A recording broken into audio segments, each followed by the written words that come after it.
السلام عليكم ورحمة الله وبركاته. بيكون معاك أشياء أو مقتنيات مهمة أو غير مهمة، بس أنت قررت إنك تحتفظ بيها لسبب ما وعاوز تشيلها في الدرج، بس مش عارف الدرج بيتفتح إزاي ومش عارف الدرج بيتقفل إزاي، وأنت محتار وخايف تشيل الحاجات دي بره الدرج وتتسرق أو تضيع، وبعد كده أنت يا صاحبي تندم إنك ما حطيتهاش في الدرج بسبب إنك مش متعلم إزاي تفتح الدرج وتقفل الدرج.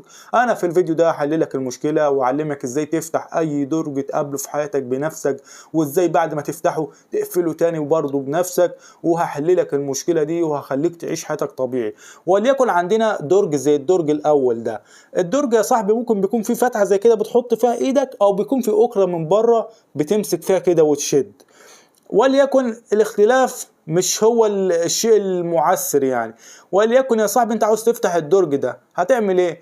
هتمسك مثلا لو في اكره هتمسك فيها كده، او هنا في فتحه هتحط ايدك في الفتحه وهتشد كده. بص يا صاحبي، الدرج اتفتح بمنتهى السهوله. هتحط مقتنياتك بقى يا صاحبي، الحاجه اللي انت عايز تشيلها او تحتفظ بيها هنا، وبعد كده زي ما فتحته هتحط ايدك تاني وتلز كده. انت قفلت الدرج يا صاحبي وحطيت اشيائك ومقتنياتك داخل الدرج.